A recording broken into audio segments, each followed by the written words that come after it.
رب العالمين والصلاة والسلام على سيد المرسلين وعلى آله وصحبه أجمعين أما بعد فأعوذ بالله من الشيطان الرجيم بسم الله الرحمن الرحيم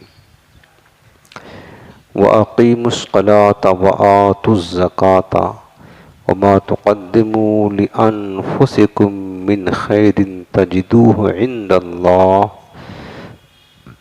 إن الله بما تعملون بصير آمنت بالله صدق الله العظيم وبلغنا رسوله النبي الكريم رؤوف الرحيم عليه أفضل الصلاة والتسليم اللهم رب اشرح لي صدري ويسر لي أمري واحلل عقدة من لساني يفقه قولي رسول کریم رؤوف الرحیم علیہ افضل الصلاۃ والتسلیم ارشاد فرماتے ہیں، جس نے مجھ پر ایک مرتبہ درود پاک پڑھا اللہ تعالیٰ اسے احد پہاڑ کے برابر نیکیاں عطا فرماتا ہے، ایک قیرات اجر عطا فرماتا ہے، اور قیرات احد کے پہاڑ کے برابر ہے۔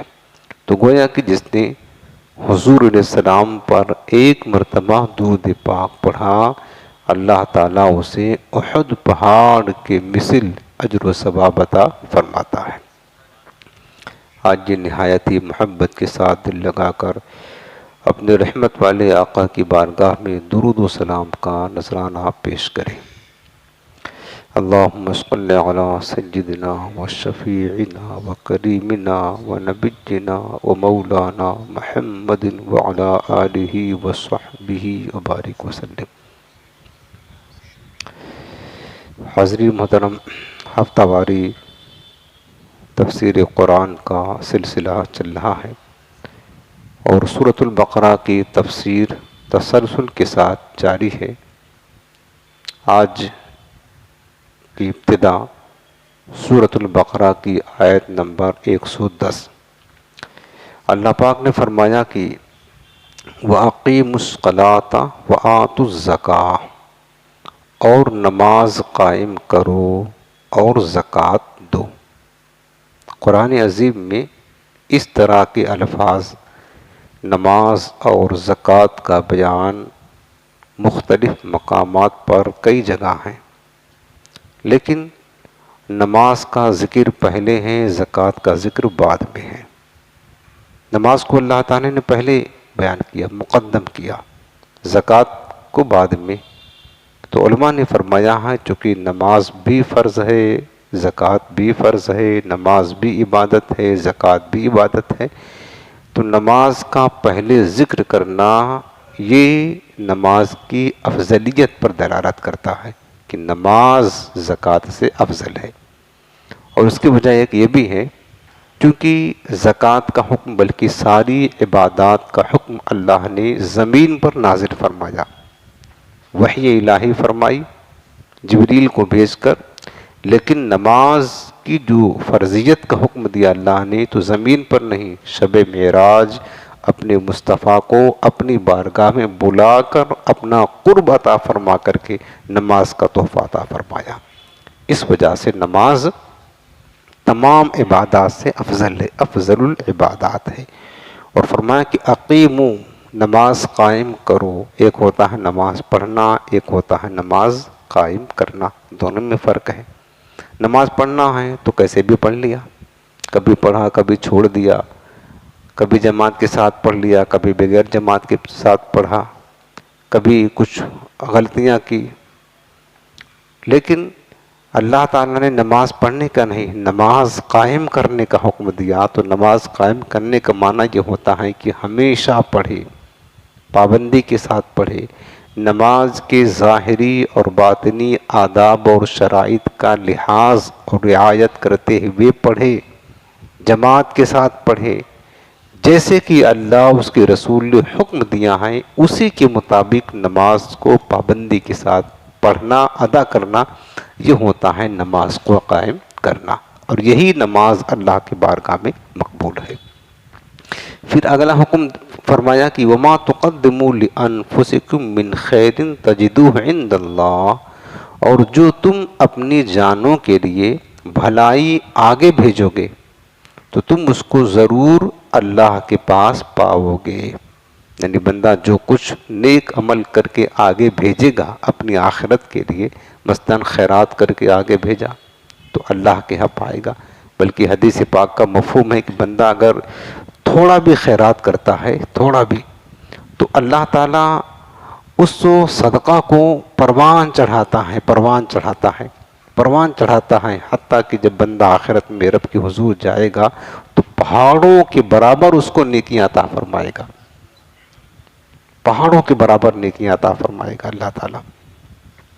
تو فرمایا کہ جو کچھ تم بھلائی، اچھا کام، نیک عمل، اس میں سب کچھ آ گیا، نماز ہے، عبادات ہے، صدقہ و خیرات وغیرہ، آگے بھیجو گے یعنی اللہ کی رضا کی خاطر آخرت کے لیے کرو گے، نماز پڑھا رب کے لیے، صدقہ دیا تاکہ آخرت میں کام آئے رب کی رضا کے لیے، کسی غریب کی مدد کر دی آخرت میں کام آئے، اللہ پاک فرماتا ہے تجدوہ عند اللہ، یہ سب کچھ اللہ کے پاس پاؤ گے، اللہ تعالیٰ ضائع نہیں کرے گا، سنبھال کر اللہ نے رکھا ہوا ہے اور آخرت میں اس کی جزا تمہیں عطا فرمائے گا۔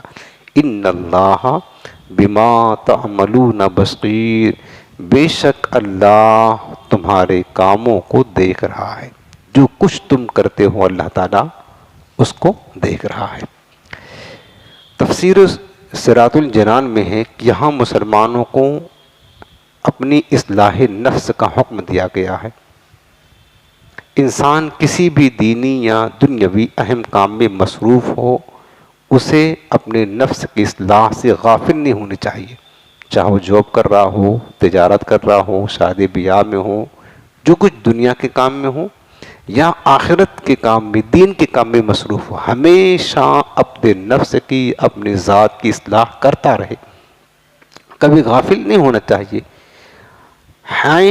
حتیٰ کہ عین حالت جہاد میں بھی نماز خوف کا حکم موجود ہے قرآن عظیم میں، یعنی نماز کی اہمیت اتنی زیادہ ہے جو رب نے فرمایا اقیموا الصلاۃ، نماز قائم کرو، اور یہ ایک ہی حقیقت ہے نماز، لیکن صرف قرآن عظیم میں اللہ تعالیٰ نے نماز کا 700 سے زائد مرتبہ ذکر فرمایا ہے، ایک ہی چیز کا 700 سے زائد مرتبہ صرف قرآن حکیم میں ہے، اور باقی احادیث مبارکہ میں تو بے شمار مرتبہ نماز کا بیان ہے۔ نماز کی تاکید فرمائی کہ نماز ایسی اہم عبادت ہے کہ بندہ حالت جہاد میں ہو، دشمنوں کے مقابلے میں جنگ کر رہا ہو، نماز کا وقت ہو جائے تو اس وقت بھی اس کو نماز پڑھنا ہے، وہ بھی جماعت کے ساتھ نماز پڑھنے کا حکم ہے، اور اللہ تعالیٰ نے قرآن میں جماعت کے ساتھ حالت جہاد میں بھی نماز پڑھنے کا طریقہ بتایا ہے، یعنی وہاں پر بھی بندے کو نماز معاف نہیں ہے۔ حتیٰ کہ طلاق کے مسائل بیان کرتے ہوئے بھی اللہ تعالیٰ نے نماز اور تقوی کے احکام بیان فرمائے، تو نماز وہ لازم اور اہم عبادت ہے۔ میرے عزیزو، ہمیشہ نمازوں سے پیار کرے، محبت کرے، کہیں بھی ہوں، سفر میں ہوں، حضر میں ہوں، شادی میں ہوں، خوشی میں ہوں، غمی میں ہوں، کہیں بھی ہو، کتنے بھی اہم کام میں مصروف ہو، نماز کا وقت آ جائے سب چھوڑ دے، صرف اور صرف اپنے رب کی عبادت کرنے میں لگ جائے، اس کی اہمیت کو سمجھے، ہرگز اس سے غفلت اختیار نہ کرے۔ اس کے بعد جو رب نے فرمایا ہے کہ وما تقدموا لانفسکم، جو تم اپنی جانوں کے لیے بھلائی آگے بھیجو گے، اس کی تفسیر تبیان القرآن میں تفسیر قرطبی کے حوالے سے لکھا ہے کہ حدیث میں ہے کہ جب انسان مر جاتا ہے تو لوگ کہتے ہیں کہ اس نے کیا چھوڑا ہے، یعنی جو وارثین ہیں، گھر والے ہیں، خاندان والے، کیا کیا مال چھوڑا ہے، بنگلہ کتنا ہے اس کے پاس، گاڑی کتنی ہے، سونا چاندی کیا ہے، پیسہ کیا، لوگ یہی تو بات کرتے ہیں، اس نے کیا چھوڑا ہے، اور فرشتے کہتے ہیں کہ اس نے آگے کیا بھیجا ہے، فرشتے کہتے ہیں کہ اس نے آخرت کے لیے نیکیاں کیا کی ہیں، آگے بھیجا ہے، اور جو گھر والے ہیں، اولاد ہیں، وہ کہتے ہیں پیچھے کیا چھوڑا ہے مال جو ہمارے کام آئے، یہ فرق ہوتا ہے۔ بلکہ امام نسائی روایت کرتے ہیں کہ حضرت عبداللہ رضی اللہ تعالیٰ عنہ بیان کرتے ہیں کہ رسول اللہ صلی اللہ علیہ وسلم نے ارشاد فرمایا، یہ حدیث پاک، حضور السلام صحابہ سے فرمانے کہ بتاؤں وہ کون شخص ہے جس کو اپنے وارث کا مال اپنے مال سے زیادہ پسند ہو، یعنی اپنے مال سے زیادہ اپنے جو وارث ہے نا، وارث مراد جیسے اولاد وغیرہ ہے، اپنے وارث کا مال اپنے مال سے زیادہ پسند ہو۔ تو صحابہ کرام نے کہا کہ حضور ہم میں سے ہر شخص کو اپنا مال اپنے وارث کے مال سے زیادہ پسند ہوتا ہے، یعنی ہم اپنے مال سے زیادہ محبت کرتے ہیں بنسبت اپنے وارثین کے مال کے۔ تو رسول کریم صلی اللہ علیہ وسلم نے فرمایا کہ تم میں سے ہر شخص اپنے مال سے زیادہ اپنے وارث ہی کے مال کو پسند کرتا ہے، تمہارا جو مال ہے اس سے زیادہ اپنے وارث کے مال کو پسند کرتا ہے۔ یہ بتاؤ کہ جو کچھ تمہارا مال کون سا ہے، حدیث پاک کا جو خلاصہ ہے۔ تو صحابہ نے کہا حضور یہ جو ہم کماتے ہیں، جمع کرتے ہیں، اکٹھا کرتے ہیں، ہمارا مال ہے۔ فرمایا کہ اگر تم ابھی مر گئے تو جو ہم نے کمایا ہے 10 لاکھ جمع کیا ہے، بنگلہ بنا کر کے اپنے نام رجسٹری کرا کر کے کھڑا کیا ہوا ہے، ابھی مر گئے تو کس کا ہوگا؟ تو جیسے ہی ہم مریں گے ہمارے وارثوں کا ہو جائے گا نا، ہمارے وارثوں کا۔ تو فرمایا کہ تم ابھی مر گئے تو کس کا ہوگا؟ تو کہا یہ تو ہمارے وارثوں کا ہو جائے گا۔ تو بتا کہ اسی مال سے تم محبت کرتے ہو، اسی مال سے۔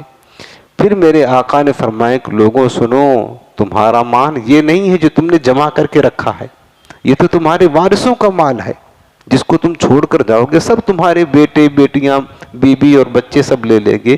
تمہارا مال وہ ہے جس کو تم نے آخرت کے لیے آگے بھیج دیا ہوا ہے بس، اور تمہارے وارث کا مال وہ ہے جس کو تم نے رکھ چھوڑا ہے، جمع کیا ہے، وہ تمہارے وارث کا مال ہے۔ اور تمہارا مال کیا ہے؟ راہ خدا میں خرچ کر کے جو آگے بھیج دیا ہے وہی آخرت میں تمہارے لیے کام آئے گا، وہی اصل تمہارا مال ہے۔ بخاری شریف کی روایت میں ہے کہ انسان کا مال وہی ہے جو اس نے آخرت کے لیے بھیج دیا، اور جو اس نے رکھ چھوڑا ہے وہ اس کا نہیں بلکہ اس کے وارث کا مال ہے۔ حضرت عمر بن خطاب رضی اللہ تعالیٰ عنہ جنت البقیع کے پاس سے گزرے تو قبرستان والوں کو سلام کیا، السلام علیکم یا اہل القبور۔ سلام کرنے کے بعد پھر فرمایا کہ اے قبر والوں، ہمارے پاس تمہاری خبر یہ ہے کہ تمہاری بیویوں نے تمہارے مرنے کے بعد دوسرا نکاح کر لیا، تمہارے مکانوں پر دوسرے لوگ آباد ہو گئے، قبضہ کر لیا، تمہارے سارے مال جو تم نے محنت سے مشقت سے دکھ تکلیف برداشت کر کے جمع کیا تھا سب تمہارے وارثوں نے تقسیم کر لیا، تمہارے پاس اب تمہارا کچھ نہیں رہا، سب تمہارے وارثوں نے تقسیم کر لیا۔ تو غیب سے ایک آواز آئی، اے ابن خطاب، یہ تمہاری خبریں ہیں اور ہماری خبریں یہ ہیں کہ ہم نے آخرت کے لیے جو صدقات آگے بھیجے تھے وہ ہم نے پا لیے، اور آخرت کے لیے جو کچھ خرچ کیا تھا ہمیں اس کا نفع مل گیا، اور جو دنیا میں چھوڑا تھا اس کا ہم نے نقصان اٹھایا۔ یعنی کمایا تھا محنت سے ہم نے کمایا تھا، لیکن ہمیں وہ نہیں ملا، جو ہم نے راہ خدا میں خرچ کر دیا بس اسی میں ہم کو نفع ملا، باقی جو چھوڑ کر کے مر گئے اس میں تو ہمیں نقصان اٹھانا پڑا۔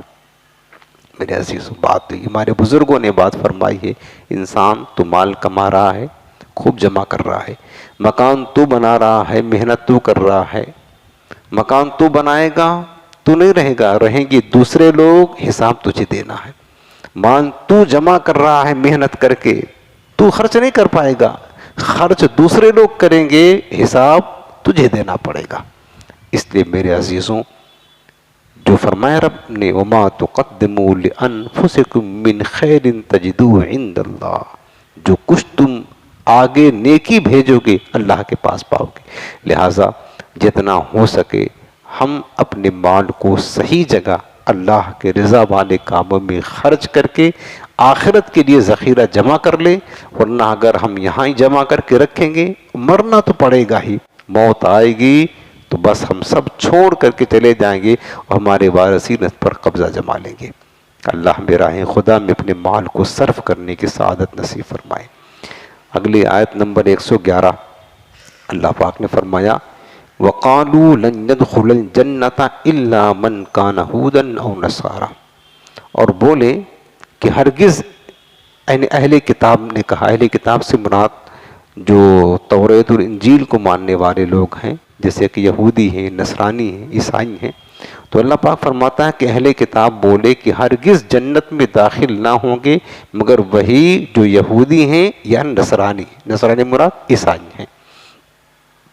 تلک امانیہم، رب العالمین فرماتا ہے یہ تو ان کی من گھڑنت تمنائیں ہیں کہ صرف یہودی جائیں گے جنت میں یا عیسائی جائیں گے۔ رب نے اس کا رد کیا تو یہ تو ان کی من گھڑنت باتیں ہیں، من گھڑنت جو انہوں نے اپنے دل سے گڑ کر کے بیان کیا ہے۔ قل میرے حبیب تم ان سے فرما دو، ہاں تو برہانکم، اپنی دلیل پیش کرو اس بات پر جو تم یہ کہہ رہے ہو کہ جنت میں صرف یہودی اور نصرانی داخل ہوں گے، باقی کوئی اور نہیں جائے گا، اس پر دلیل پیش کرو۔ کیا رب نے ایسا فرمایا ہے؟ نہیں۔ ان کنتم صادقین، اگر تم سچے ہو، اپنی اس بات میں سچے ہوں کہ جنت میں صرف یہودی یا عیسائی جائیں گے تو اس بات پر دلیل تو لاؤ، دلیل پیش کرو۔ یہودی مسلمانوں سے کہتے تھے کہ جنت میں صرف یہودی جائیں گے، اور عیسائی کیا کہتے تھے؟ عیسائی کہتے تھے کہ صرف وہی جنت میں جائیں گے، یعنی عیسائی جائیں گے۔ اور یہ گفتگو مسلمانوں کو بہکانے کے لیے تھی۔ ان کی تردید میں یہ آیت کریمہ نازل ہوئی جس میں فرمایا گیا کہ ان کی یہ بات ان کی اپنی رائے ہے، اپنی من گھڑنت باتیں ہیں، بغیر کسی بنیاد کے جنت میں داخلے کی زبانی دعوے کرنا جہالت اور حماقت ہے۔ توریت اور انجیل میں ایسا کچھ نہیں فرمایا گیا۔ اگر وہ سچے ہیں تو اپنی اس بات پر کوئی دلیل پیش کرے۔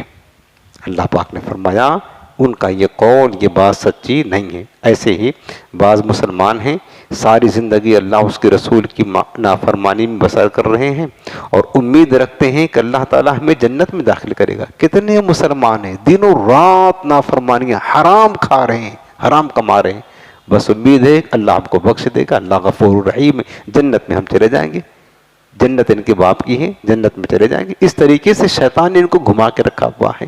تو حضور نبی کریم السلام نے فرمایا، حدیث پاک دیکھو، الاحمق من اتبع نفسہ ہواہا وتمنى علی اللہ الامانی، بیوقوف ہے وہ جو اپنے نفس کو خواہشات کے پیچھے لاتا ہے اور اس کے باوجود اللہ تعالیٰ سے تمنائیں کرتا ہے کہ وہ بڑا کریم ہے، غفور الرحیم ہے، اس سے اور اس کی اطاعت سے بے پرواہ ہے، اس لیے اللہ تعالیٰ اسے کوئی سزا نہیں دے گا، وہ یہ سوچتا ہے، بلکہ جنت میں داخل کرے گا اور وہ اس کی منچاہی چیزیں اسے دے گا۔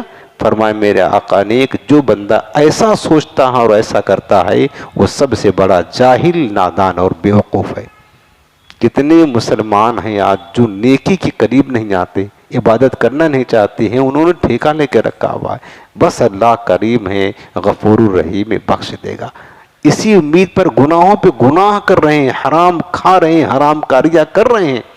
میرے آقا نے فرمایا کہ ایسا بندہ جاہل، نادان، احمق ہے، بیوقوف ہے ایسا بندہ جو اس طرح اللہ تعالیٰ کی نافرمانیاں کرتا ہے، اپنے خواہشات کے مطابق عمل کرتا ہے اور اس کے بعد سمجھتا ہے کہ جنت میں جائے گا، جیسے کہ یہودیوں نے کیا۔ نصرانی یہی کرتے ہیں نا، یہی طریقہ یہود و نصارہ کا۔ یہودی بھی کہتے تھے کتنا بھی گناہ کرے، نافرمانی کرے، وہ کہتے کہ جنت میں صرف یہودی جائیں گے۔ عیسائی بھی آج جو اتنے گناہ کرتے ہیں، اتنی بے حیائیاں کرتے ہیں، عجاشیاں کرتے ہیں، نافرمانیاں کرتے ہیں، ان کا بھی یہی دعویٰ ہے کہ کوئی بات نہیں، ہم کچھ بھی کرے جنت میں ہم ہی داخل ہوں گے، جنت میں ہم ہی داخل ہوں گے۔ تو رب نے فرمایا تلک امانیہم، یہ ان کی دن کی من گھڑنت باتیں ہیں جس پر کوئی دلیل نہیں ہے۔ اللہ نے ایسا ٹھیکہ نہیں لے رکھا ہے کہ تم جو مرضی چاہے کرو تم کو اللہ جنت میں داخل کر دے گا، تمہاری خواہشات کے مطابق اللہ تمہیں جنت میں دے دے گا، ایسا نہیں ہے۔ اور دوسری بات یہ ہے کہ دیکھو فرمایا تفسیر میں کہ یہ سب باتیں یہود و نصارہ کس لیے کرتے تھے؟ مسلمانوں کو بہکانے کے لیے، تاکہ مسلمان ہمارے دین میں آ جائیں۔ آج بھی جو میرے آقا نے فرمایا نا کہ 73 فرقے ہوں گے میری امت میں، 72 جہنم میں جائیں گے، ایک ہی جنت میں جائے گا۔ تو 72 فرقے سب جنت کے ٹھیکیدار ہیں، کوئی اپنے ہاتھ میں قرآن لے کے بیٹھا ہوا، کوئی حدیث لے کے، ہم اہل قرآن ہیں، ہم اہل حدیث ہیں، ہم ہی جنت میں جائیں گے، ہماری طرف آ جاؤ، ہماری طرف آ جاؤ، بس سب کھینچتان کر رہے ہیں، اور یہ سنی مسلمانوں کو بہکانے کے لیے ہم ہی جنت میں جائیں گے، بھلے سے ان کا عقیدہ کتنا گندا ہو، حضور علیہ السلام کے خلاف اور گستاخی اور بے ادبی والا عقیدہ ہو، لیکن بس یہ ٹھیکہ ہے، گستاخیاں کر رہے ہیں جی بھر بھر کے، اولیاء کرام کی، انبیاء کرام کی توہین کر رہے ہیں، اللہ کی شان میں توہین کر رہے ہیں۔ قرآن دیا ہے، حدیث لیا ہے، بس ہم جنت میں جائیں گے، اور سنیوں مسلمانوں کو اہل حق کو اپنی طرف کھینچ رہے ہیں کہ بس ہم ہی جنت میں جائیں گے۔ یہ یہود و نصارہ کا طریقہ ہے۔ یہ اس سے پہلے یہودی بھی یہی کیا کرتے تھے اور عیسائی بھی یہی کیا کرتے تھے مسلمانوں کو بہکانے کے لیے، جو آج کے دور کے باطل فرقے کر رہے ہیں۔ تو میرے عزیزوں، ان باطل فرقوں سے ہوشیار رہنا ہمیشہ۔ نجا ظاہر پرستی پر اگر کچھ عقل دانش ہے، چمکتا جو نظر آئے وہ سب سونا نہیں ہوتا۔ علماء نے فرمایا ہے آج کے دور میں ایمان کی بربادی کی سب سے بڑی وجہ وہ یہ ہے، سب سے بڑی وجہ جو لوگوں کا ایمان کثرت کے ساتھ برباد ہو رہا ہے اور دین حق کو چھوڑ کر کے غیر باطل دین کی طرف لوگ مائل ہو رہے، سب سے بڑی وجہ یہ ہے کہ جو ہر ایک کی بات کو سن لیتے ہیں لوگ، اور بعض لوگ کہتے ہیں ہم سنو سب کی، کریں اب کرو اپنے من کی۔ وہ کہتے ہیں ہم تو سنتے سب کی ہیں، کرتے اپنے من کی ہیں۔ پھر ایسے لوگ جو ہے نا اپنا ایمان بھی بچا نہیں پاتے ہیں، وہ جدھر سنتے ہیں ادھر بہک جاتے ہیں۔ شیطان کو بہکاتے دیر نہیں لگتی۔ حضرت محمد بن سیرین رحمۃ اللہ تعالیٰ علیہ بڑے تابعی بزرگ تھے، صحابہ کا زمانہ پایا، محدث بھی تھے۔ ان کے پاس دو بد مذہب آئے۔ انہوں نے کہا کہ ایک نے کہا ہم قرآن سنانا چاہتے ہیں، قرآن سن لیں آپ ہم سے۔ کہا نہیں سنوں گا تم سے قرآن۔ دوسرے نے کہا میں حدیث رسول سناؤں گا، آپ کو سنیں ثواب ہے، فائدہ ملے گا۔ کہا نہیں سنوں گا، تم اٹھ کر میرے پاس سے چلے جاؤ ورنہ میں خود ہی تمہیں چھوڑ کر چلا جاؤں گا۔ تو بہرحال وہ دونوں چلے گئے۔ تو آپ کے جو مریدین تھے انہوں نے کہا کہ حضور آپ تو قرآن و حدیث سننے کے بڑے شوقین ہیں، آخر وہ لوگ سامنے سے چل کر آپ کو قرآن سنا رہے تھے اور آپ نے انکار کر دیا۔ قرآن تو سننا عبادت ہے، اللہ کا کلام، حدیث رسول سننے سے انکار کر دیا۔ فرمایا کہ وہ دونوں بد مذہب تھے، اگر ہو سکتا ہے کچھ غلط سنا دیتے اور غلط بات ہمارے ذہن میں بیٹھ جاتی تو ہمارا تو ایمان برباد ہو جاتا۔ تو پھر آپ کے مریدوں نے کہا کہ اگر وہ غلط تو آپ تو عالم ہیں، آپ تو جان جاتے، ان کی بات پکڑ لیتے۔ کہا ٹھیک ہے پکڑ لیتا، ہم ان کی غلط باتوں میں نہ آتے، لیکن وہ اپنے مخصوص انداز میں قرآن و حدیث سناتے تو ہو سکتا ہے ان کا انداز میرے دل کو پسند آ جاتا۔ تو ایک بد مذہب کا انداز اگر ہمارے دل کو پسند آ جائے تو ہمارے ایمان کی بربادی کا راستہ کھل جاتا ہے۔ اس لیے ہم نے پسند نہ کیا کہ ہم ان بے دینوں کی بات کو سنیں، ان بدعتیوں کی بات کو سنیں اور اس کا انکار کر دیا۔ کتنے لوگ کہتے ہیں سب کی بات سنو، ہم سب کی سنتے ہیں، کرتے اپنے من کی ہیں۔ یہ سب کی سنتے سنتے جو ہے نا آپ شیطان کو پکڑا دیا ہے، ہاتھ کو، ہمارا ہاتھ انگلی پکڑ لو، آگے ہاتھ پکڑ لینا اور آگے چل کے مجھے پورا، اور ایسے کرتے کرتے انٹرنیٹ پر جس کا بھی آیا بیان، کوئی کہتا پیج نمبر 42 لیسن نمبر یہ، بس وہ حوالہ دے رہا، حدیث نمبر یہ، آیت نمبر یہ بس دے رہا، لوگ مائل ہو جاتے ہیں۔ ہاں یار یہ تو حدیث سنا رہا ہے، ارے تو حوالہ دے رہا ہے، یہ تو قرآن سنا رہا ہے، چلو یہی صحیح ہے، بس اس کی طرف جھک گئے۔ اور کتنے ہزاروں لاکھوں لوگ صرف اس طرح کی باتیں سن کر کے برباد ہو گئے۔ سب سے بڑی وجہ ایمان کی بربادی کی اس دور میں یہی ہے، جو ہم سب کی بات سن لیتے۔ پہلے یہ تو معلوم کرو شریعت میں کیا سب کی بات سننے کی اجازت ہے؟ کس نے اجازت دی ہے تمہیں کہ ایرے غیرے کی بد مذہبوں کی بے دینوں کی بات سننا؟ ہمارے امام سنت نے تو فرمایا حرام ہے بد مذہبوں کی باتیں سننا، عوام کے لیے ان کی کتابیں پڑھنا، ان کی تقریریں سننا حرام ہے، حرام۔ یہ شریعت کا حکم ہے، جو کہ ایمان کو برباد ہوتے ہوئے دیر نہیں لگتی ہے میرے عزیزوں۔ اور آپ دیکھ رہے ہیں دنوں رات اس طریقے سے لوگ سن کر کے غیروں کی باتوں تو کہتے ہیں ہم سنتے ہیں تاکہ ہم کو نالج ہو۔ تمہیں کیا نالج ہوگی؟ تم عالم ہو جو تمہیں نالج ہوگی، تم کیا کرو گے؟ تم عالم ہو، جاہل مطلق ہوتے ہیں، ان کو اپنے دین کا خود علم نہیں ہوتا، اپنے عقیدے کا علم ہوتا نہیں ہے، اور جب دوسرے کے عقیدوں کو سنتے ہیں تو سمجھتے کہ یہی صحیح ہے اور اپنا عقیدہ پتہ نہیں ہوتا ہے، اور اس طریقے سے برباد ہو جاتے ہیں، گمراہ ہو جاتے ہیں۔ تو میرے عزیزوں ہمیشہ یاد رکھنا، بد مذہبوں کی باتیں اگر اپنے ایمان پیارا ہے تمہیں نا، کتنا بھی لچھے دار اچھی تقریریں کرتا ہوں، قرآن و حدیث لے کر ہاتھ میں بیٹھ کر کے آپ کو پڑھ کر کے سناتا ہوں، خیانت ضرور کرے گا، اور خدا کی قسم یہی ہو رہا ہے۔ وہ پڑھیں گے حدیث، ترجمہ کرنے میں غلطی کر دیں گے، آپ کو سمجھ پڑے گی کہ اس نے غلط ترجمہ کیا ہے؟ عوام کو سمجھ پڑے گی؟ قرآن پڑھیں گے، اس کے ترجمہ میں تفسیر میں غلطی کریں گے، آپ کو سمجھ نہیں پڑے گی کہ اس نے خیانت کی، آپ تو سمجھو گے قرآن پڑھ رہا، حدیث پڑھ رہا ہے۔ تو لہٰذا اگر ایمان پیارا ہے نا، ہرگز بے دینوں کی، بد مذہبوں کی باتیں نہ سنیں، اہل حق کی ہی بات سنیں تاکہ آپ کا ایمان مضبوط رہے گا، ورنہ وہ وسوسہ ضرور ڈال دیں گے بد مذہب آپ کے ذہن میں، وہ بیان کریں گے، وسوسہ ڈالیں گے، اور وسوسہ آپ کے دل میں اپنے ایمان کے حوالے سے پیدا ہو گیا تو سمجھ لینا آپ بربادی کے راستے پر چل پڑے ہو۔ اللہ ہمارا ایمان سلامت رکھے۔ اس کے بعد اگلی آیت نمبر 112، اللہ پاک فرماتا ہے بلا من اسلم وجہہ للہ وہو محسن فلہ اجرہ عند ربہ ولا خوف علیہم ولا هم یحزنون۔ بلا، ہاں کیوں نہیں، من اسلم وجہہ للہ، جس نے اپنا چہرہ اللہ کے لیے جھکا دیا، یعنی اللہ تعالیٰ کا اطاعت گزار بن گیا، وہ محسن، اور وہ نیکی کرنے والا بھی ہو، فَلَهُ أَجْرُهُ عِنْدَ رَبِّي، تو اس کے رب کے پاس اس کے لیے اجر و ثواب ہے، وَلَا خَوْفٌ عَلَيْهِمْ وَلَا هُمْ يَحْزَنُونَ، اور ان پر نہ کوئی خوف ہے اور نہ کوئی غم ہوگا انہیں۔ جنت میں داخلے کا حقیقی جو معیار ہے نا، وہ ایمان صحیح اور عمل صالح ہے۔ یہودی کہتے تھے کہ ہم جنت میں جائیں گے، عیسائی کہتے تھے کہ ہم ہی جنت میں جائیں گے، آج کی بد مذہب بھی یہی کہتے ہیں کہ ہم ہی جنت میں جائیں گے، بھلے سے عقیدہ حضور کی گستاخی والا ہو ان کا۔ تو قرآن نے فرمایا کہ جنت میں داخلے کا جو معیار ہے نا، وہ تمہارا صرف دعویٰ نہیں ہے، وہ معیار صحیح ایمان ہو، صحیح جو صحابہ کا ایمان تھا اس طرح ہو، اور عمل صالح، اور کسی بھی زمانے کسی بھی نسل و قوم کا آدمی اگر صحیح ایمان و عمل رکھتا ہے تو وہ جنت میں ضرور داخل ہوگا۔ قرآن نے یہی معیار بتایا ہے، یہی معیار بتایا ہے، وہ جنت میں جائے گا۔ البتہ یاد رہے کہ نبی کریم رؤوف الرحیم صلی اللہ علیہ وسلم کے اعلان نبوت کے بعد آپ کی نبوت نہ ماننے والے کا ایمان قطعاً صحیح نہیں ہو سکتا، اور کوئی بھی عمل ایمان کے بغیر صالح نہیں ہو سکتا۔ مطلب کیا ہے کہ جب حضور علیہ السلام تشریف لائے اور آپ نے اعلان نبوت فرما دیا کہ میں نبی کے برحق ہوں، اب دنیا میں کوئی بھی جس کو حضور کی نبوت کا علم ہوا، کسی بھی مذہب کا پیروکار ہو، اس پر لازم ہو گیا کہ نبی آخر الزمان علیہ السلام کو دین کو مانے اور حضور پر ایمان لے آئے، چاہے یہودی ہوں، نصرانی ہوں، اہل کتاب ہوں، کوئی بھی مذہب کا ماننے والا ہو۔ چونکہ حضور علیہ السلام کی اعلان نبوت کے بعد اب سکہ چلے گا تو آمنہ کے لال کا، بس قیامت تک سکہ حضور کا چلے گا، سب پر لازم ہو گیا کہ حضور علیہ السلام پر ایمان لے آئیں۔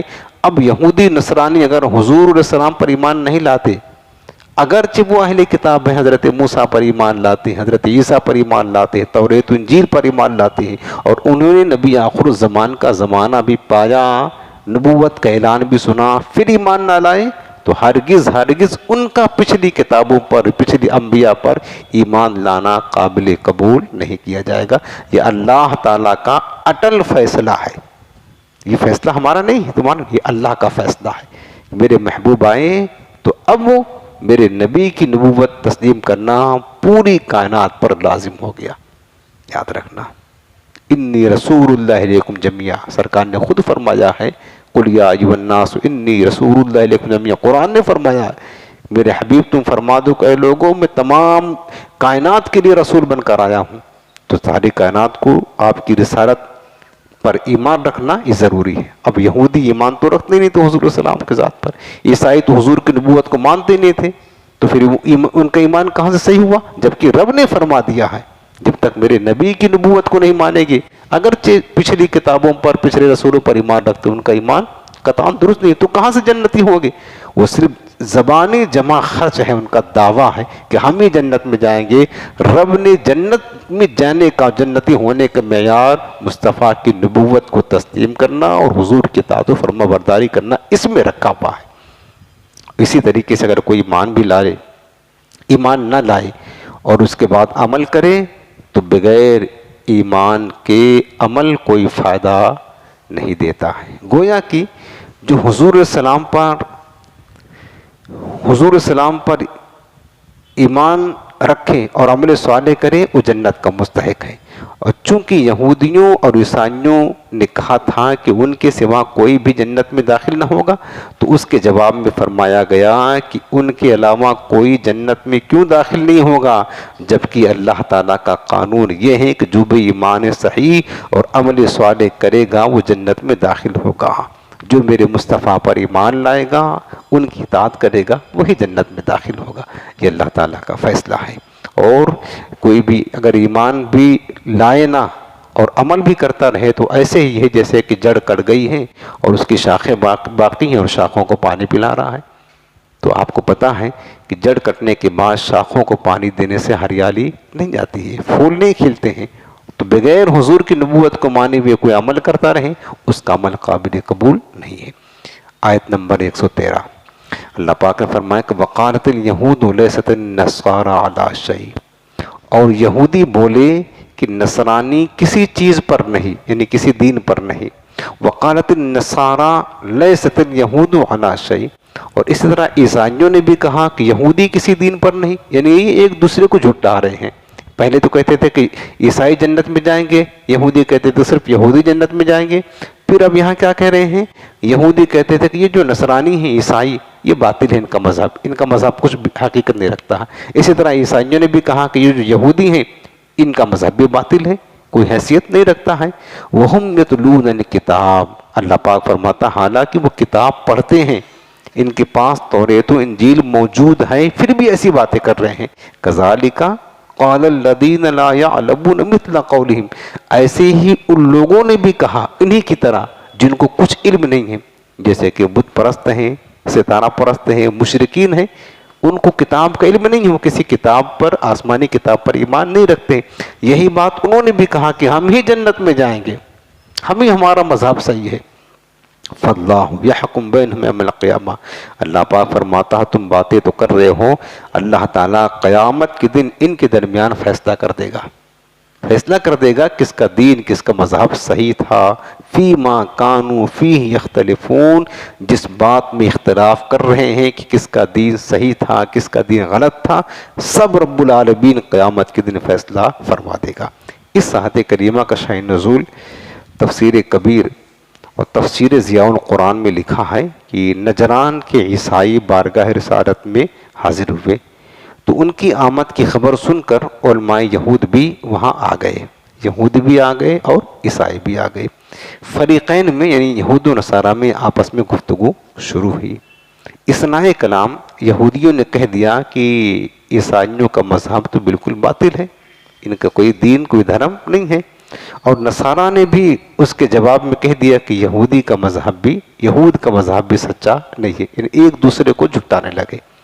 اللہ تعالیٰ نے دونوں کی غلطی کا اظہار کرتے ہوئے فرمایا کہ وَهُمْ يَتْلُونَ الْكِتَابَ، یعنی یہ جو کہہ رہے ہیں ایک دوسرے کو کہ ایک دوسرے کا دین باطل ہے، یعنی علم ہونے کے باوجود یہود و نصارہ نے ایسی جاہلانہ گفتگو کی، جب توریت میں جس کو یہودی مانتے ہیں اور پڑھتے بھی ہیں، حضرت عیسیٰ علیہ السلام کی آمد اور ان کی نبوت و رسالت اور ان تمام احکامات کی تصدیق ہے جو حضرت عیسیٰ علیہ السلام اللہ کی طرف سے لے کر آئے، تو توریت پر ایمان کا دعویٰ کرنے والے یہود کو یہ حق نہیں پہنچتا کہ وہ حضرت عیسیٰ علیہ السلام کی رسالت کا انکار کرے، ٹھیک ہے نا؟ اور جبکہ انہوں نے انکار کیا، جبکہ وہ کتاب میں ان کے خود لکھا ہوا ہے، جیسے یہودیوں نے حضرت عیسیٰ علیہ السلام کی نبوت کا انکار کیا اور ان کے حکام کا انکار کیا، جبکہ ان کی کتاب میں خود لکھا ہے کہ حضرت عیسیٰ علیہ السلام سچے نبی ہیں، وہ آئیں گے، توریت میں لکھا ہے،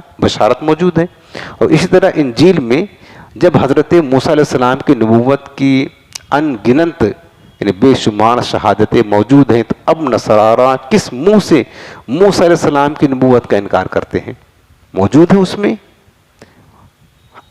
غرض کی سچائی کا دامن دونوں کے ہاتھ سے چھوٹ گیا اور وہ دونوں اپنی ضد پر اڑے ہوئے ہیں، یہودی بھی نصرانی بھی، یعنی وہ کتابیں پڑھتے ہیں جو ان کی کتابوں میں لکھا اس کو مانتے نہیں ہیں۔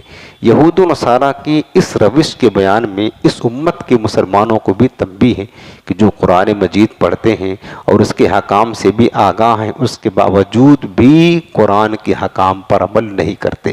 ابن ماجہ کتاب الفتن باب ذہاب القرآن والعلم حدیث پاک ہے۔ حضرت زیاد بن لبید رضی اللہ عنہ فرماتے ہیں کہ حضور نبی کریم صلی اللہ علیہ وسلم نے کسی بات کا تذکرہ فرمایا اور ارشاد فرمایا کہ یہ اس وقت ہوگا جب کہ علم اٹھا لیا جائے گا۔ تو میں نے عرض کی کہ یا رسول اللہ صلی اللہ علیہ وسلم علم کیسے اٹھ جائے گا، حالانکہ ہم قرآن پڑھتے ہیں اور اپنی اولاد کو قرآن پڑھاتے بھی ہیں اور وہ اپنی اولاد کو پڑھائیں گے، اسی طرح یہ سلسلہ قیامت تک جاری رہے گا۔ جبکہ آپ نے فرمایا کہ علم اٹھ جائے گا یا علم اٹھا لیا جائے گا، اور حالانکہ ہم قرآن پڑھتے ہیں، ہم اپنے اولادوں کو پڑھاتے ہیں، وہ ان کو پڑھائیں گے، قیامت تک سلسلہ جاری رہے گا۔ آپ نے فرمایا کہ اے زیاد تیری ماں تجھے گم پائے، میں تمہیں تو مدینہ کے فہیم لوگوں میں شمار کیا کرتا تھا کہ سمجھدار ہو تم، لیکن تم اتنی بات نہیں سمجھ پائے۔ کیا یہودی اور عیسائی توریت اور انجیل نہیں پڑھتے؟ لیکن ان میں سے کوئی بھی اس پر عمل نہیں کرتا، یعنی یہود کے پاس توریت بھی ہے، نصارہ کے پاس انجیل بھی ہے، سب کچھ ہے، لیکن عمل نہیں کرتے، نہ اس کے حکام پر عمل کرتے ہیں نہ مانتے ہیں۔ فرمایا کہ اسی طرح مراد یہ ہے، کسی طرح مسلمان قرآن تو پڑھیں گے لیکن قرآن پر عمل نہیں کریں گے، اور جو اپنے علم پر عمل نہ کرے وہ اور جاہل دونوں برابر ہیں۔ آج مسلمانوں کا حال تو یہی ہے، یہودیوں کی طرح ہے، نصرانیوں کی طرح ہے، قرآن پڑھتے ہیں عمل نہیں کرتے ہیں۔ پھر اس کے بعد اللہ پاک نے فرمایا کہ جس طرح یہود و نصارہ نے یہ بات کی، یہودیوں نے کہا کہ نصارہ کے کوئی مذہب نہیں، انہوں نے کہا کہ یہود کا کوئی مذہب نہیں، فرمایا کذالک قال الذین لا یعلمون مثل قولہم، ایسے ہی جو ہے نا ان بت پرستوں نے، یعنی اہل کتاب کے علماء کی طرح جاہل بت پرستوں اور آتش پرستوں نے ہر دین کو جھٹلانا شروع کر دیا اور کہتے تھے کہ دین کچھ نہیں۔ انہی جاہلوں میں سے مشرکین عرب بھی ہیں جنہوں نے نبی کریم السلام اور آپ کے دین کے بارے میں ایسے کلمات کہے، اور انہوں نے بھی حضور السلام کے دین کا انکار کیا۔ ایک آیت کریمہ اور سن لیں، آیت نمبر 114، اللہ پاک فرماتا ہے وَمَنْ أَظْلَمُ مِمَّنْ مَنَعَ مَسَاجِدَ اللَّهِ أَنْ يُذْكَرَ فِيهَا اسْمُهُ وَسَعَىٰ فِي خَرَابِهَا، اور اس سے بڑھ کر ظالم کون ہوگا جو اللہ کی مسجدوں کو اس بات سے روکے کہ اس میں اللہ کا نام لیا جائے، یعنی سب سے بڑا ظالم اللہ نے اس کو فرمایا کہ جو اللہ کی مسجدوں میں اللہ کا ذکر کرنے سے روکتا ہے وہ بندہ ظالم ہے۔ یعنی مسجدیں ہیں اللہ کا ذکر اللہ کرنے کی جگہ، اور کوئی روک نہیں اس میں ذکر اللہ نہ کرو، رب نے فرمایا کو سب سے بڑا ظالم ہے۔ وَسَعَىٰ فِي خَرَابِهَا، اور ان کو ویران کرنے کی کوشش کرے، کیونکہ ظاہر سی بات ہے جس مسجد میں اللہ کا ذکر نہ ہو تو مسجد ویران ہے۔ مسجد کی آبادی اصل یہ کمکمہ لگانے سے، لیٹ پنکھا اے سی لگانے نہیں ہے، مسجد کی آبادی اللہ کا ذکر کرنے سے ہوتی ہے، اے سی لگانے سے نہیں ہوتی ہے۔ اور آج تو سب سے زیادہ ثواب صرف اے سی لگانے میں ہے، اور دوسرا بڑا ثواب کرسی رکھنے میں مسجد میں، بس اللہ کا ذکر کرنے میں مسجد کی آبادی ہے پیارے۔ تو فرمایا کہ جو مطلب وہ مسجدوں کو ویران کرنے کی کوشش کرے، اللہ پاک فرماتا اولئک ما کان لہم ان یدخلوها الا خائفین، تو ان کے لیے مناسب نہ تھا کہ اس میں داخل ہوں مگر ڈرتے ہوئے۔ لہم فی الدنیا خزی ولہم فی الآخرۃ عذاب عظیم، ان کے لیے دنیا میں رسوائی ہے اور ان کے لیے آخرت میں بڑا عذاب ہے۔ ان کے لیے جو اللہ کے گھر میں ذکر اللہ کرنے سے منع کرتے ہیں، مسجدوں کو ویران کرنے کی کوشش کرتے ہیں۔ یہ آیت بیت المقدس کی بے حرمتی کے متعلق نازل ہوئی، جس کا مختصر واقعہ یہ ہے کہ روم کے عیسائیوں نے اپنے بادشاہ تیتس کے ساتھ یہودیوں سے انتقام لینے کے لیے فلسطین پر لشکر کشی کی۔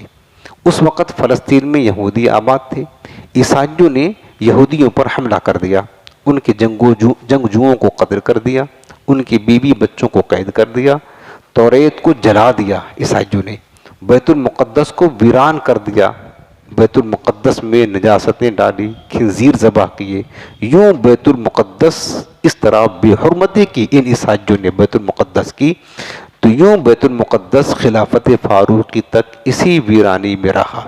اللہ کا ذکر نہیں کرنے دیتے تھے عیسائی۔ وہ دور بھی آیا ہے، وہ دور بھی آیا ہے کہ بے حرمتی کی گئی، عیسائیوں نے کی بیت المقدس کی بے حرمتی، حتیٰ کہ فاروق اعظم رضی اللہ عنہ کے دور خلافت میں مسلمانوں نے اسے بنایا۔ اور یہ قول یہ بھی ہے، یہ آیت مشرکین مکہ کے حق میں نازل ہوئی جنہوں نے ابتداء اسلام میں حضور السلام اور مسلمانوں کو کعبہ میں نماز پڑھنے سے روکا تھا، اور صلح حدیبیہ کے وقت اس میں نماز اور حج سے منع کیا تھا۔ جیسے ابتداء اسلام میں ہمارے آقا علیہ السلام یا جو صحابہ ایمان لاتے، اگر وہ مسجد حرام میں نماز پڑھنا چاہتے، اللہ کا ذکر کرنا چاہتے، تو مشرکین منع کرتے تھے، بلکہ سزا دیتے تھے، ظلم کرتے تھے، تشدد کرتے تھے۔ کتنی دفعہ ہمارے آقا علیہ السلام کے ساتھ یہی معاملہ ہوا، سرکار حرم شریف میں نماز پڑھنے کعبہ معظمہ کے سامنے، کبھی ان مشرکوں نے حضور السلام کے مبارک گلے میں پھندا ڈال کر کے کھینچنا شروع کیا، اس طرح ظلم کیا، مارا پیٹا۔ اور ایک بار جب ہمارے آقا علیہ السلام سن 6 ہجری میں عمرہ کرنے کے لیے مدینہ پاک سے 1400 یا 1500 صحابہ کرام کے ساتھ احرام کی حالت میں نکلے اور حدیبیہ کے مقام پر پہنچے، تو مشرکین نے کہا نہیں، ہم آپ کو حرم شریف میں داخل نہیں ہونے دیں گے، منع کر دیا۔ تو اس کے بعد پھر جو ہے نا صلح ہوئی، پھر اگلے سال سرکار نے آ کر کے عمرہ ادا کیا، قضا کیا۔ تو اس موقع پر نازل ہوئی، تو اللہ پاک نے فرمایا کہ اللہ کے گھر میں ذکر اللہ کرنے سے جو روکتا ہے وہ سب سے بڑا ظالم ہے۔ اب ذکر اللہ کیا چیز ہے؟ ذکر اللہ صرف نماز ہی نہیں، اللہ اللہ نہیں، ذکر اللہ کا مفہوم بہت وسیع ہے۔ ذکر میں نماز، خطبہ، تسبیح، وعظ، نعت شریف اور صالحین کے حالات بیان کرنا سب داخل ہے۔ یہ جو ہم پڑھ رہے ہیں نا، تفسیر بیان کر رہی ہے، تو ذکر اللہ کی بہت بڑی قسم ہے۔ یہ تفسیر بیان ہو رہی ہے، علم دین کی محفل، یہ ذکر اللہ کی بہت اعلیٰ درجے کی قسم ہے کہ اس سے بندوں کی اصلاح ہوتی ہے پیارے۔ اور ہمارے آقا علیہ السلام مسجد نبی شریف میں کیا کرتے تھے؟ صحابہ کرام کو جمع کر کے یہی تو وعظ فرماتے تھے، کبھی قرآن سناتے، کبھی اپنی مبارک حدیث پاک سناتے، واعظ و نصیحت کرتے، تو یہ بھی ذکر اللہ ہے۔ اسی طرح نعت شریف پڑھنا یہ بھی ذکر اللہ ہے، وعظ کرنا مسجد میں یہ بھی اللہ کا ذکر ہے۔ صالحین کے، اولیاء کرام کے، صحابہ کے حالات بیان کرنا بھی اللہ کا ذکر میں شامل ہے۔ یہ ساری چیزیں اللہ کا ذکر ہیں۔ تو ذکر اللہ کو منع کرنا تو ہر جگہ ہی برا ہے، لیکن مسجدوں میں خصوصاً زیادہ برا ہے، کیونکہ مسجدیں تو اسی کام کے لیے بنائی ہی جاتی ہیں۔ تو مسجد میں روکنا منع ہے۔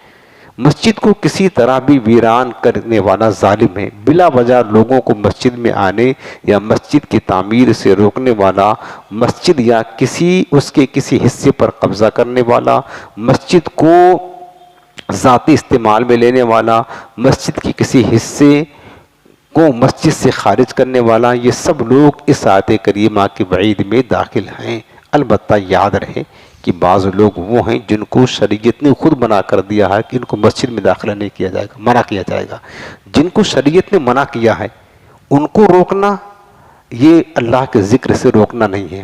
جیسے کوئی بندہ ناپاک ہے، جنبی ہے تو جنبی کو مسجد میں آنے سے، وہ آنا چاہتا تو منع کریں گے کہ نہیں تو نہیں آ سکتا، تو اس کو ذکر اللہ کرنے سے روکنا نہیں ہے۔ جنبی کو تو خود منع کیا کہ مسجد میں اس کو داخل ہونا حرام ہے۔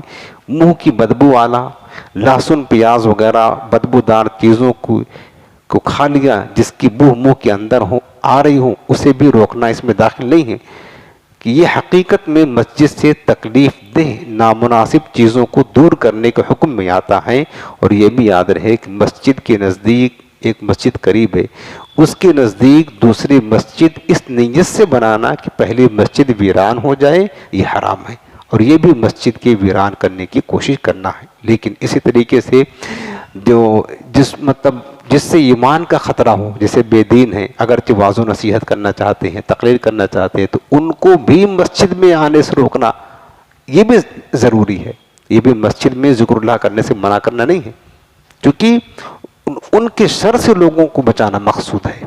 جیسے کہ ہمارے آقا علیہ السلام نے حدیث پاک میں ہے، تفسیر میں بھی ہے کہ 70 منافقوں کو مسجد سے باہر نکالا تھا، نام لے کر اخرج یا فلاں فانک منافق، اخرج یا فلاں فانک منافق۔ تو یہاں پر روکنا نہیں ہے ذکر اللہ سے، بلکہ وہ جو ہے نا وہ جو تکلیف دے ایک مطلب شر ہے جو کہ ان کی وجہ سے فتنہ پھیلے گا، لوگوں کے ایمان برباد ہوں گے، اس شر کو دور کرنا مقصود ہوتا ہے. مطلب پھر اللہ پاک نے فرمایا کہ وَأُولَٰئِكَ مَا كَانَ لَهُمْ أَن يَدْخُلُوهَا إِلَّا خَائِفِينَ، ان کے لیے تو مناسب نہیں تھا مگر یہ کہ وہ داخل ہوتے مسجد میں وہ ڈرتے ہوئے. اس کی تفسیر میں ہے کہ ان فرقوں کے لیے اپنے مذہب اور آئین میں بھی جائز نہ تھا کہ مسجدوں میں داخل ہو مگر ڈرتے ہوئے، کہ کہیں ایسا نہ ہو کہ ہم سے اس مکان کا حق ادا کرنے اور اس کی تعظیم میں کوئی کمی واقع نہ ہو جائے اور ہم صاحب خانہ کے حضور شرمندہ ہوں، جیسا کہ بادشاہوں کے دربار میں جاتے ہوئے خوف ہوتا ہے. تو رب العالمین کی بارگاہ میں آتے ہوئے بھی بندے کو ڈرنا چاہیے، بے خوف ہو کر کے نہیں آنا چاہیے. مسجد میں ادب اور تعظیم اور خوف خدا کے ساتھ داخل ہونا چاہیے، نڈر اور بے باک ہو کر آداب مسجد میں داخل ہونا یہ مسجد کے احترام کے خلاف ہے اور یہ مسلمانوں کی شان نہیں ہے. لہم فی الدنیا خزی، اللہ پاک نے فرمایا جو مسجدوں کی بے حرمتی کرتے ہیں ان کے لیے دنیا میں بھی رسوائی ہے اور آخرت میں بھی ذلت کا عذاب ہے. بیت المقدس ویران کرنے والوں کو دنیا میں رسوائی پہنچی کہ قتل کیے گئے، گرفتار ہوئے، جلا وطن کیے گئے، ملک شام ان کے قبضے سے نکل گیا اور بیت المقدس سے ذلت کے ساتھ نکالے گئے. جن عیسائیوں نے بیت المقدس پر حملہ کر کے بیت المقدس کی بے حرمتی کی تھی، اللہ نے دنیا ہی میں انہیں ذلیل و خوار کر دیا.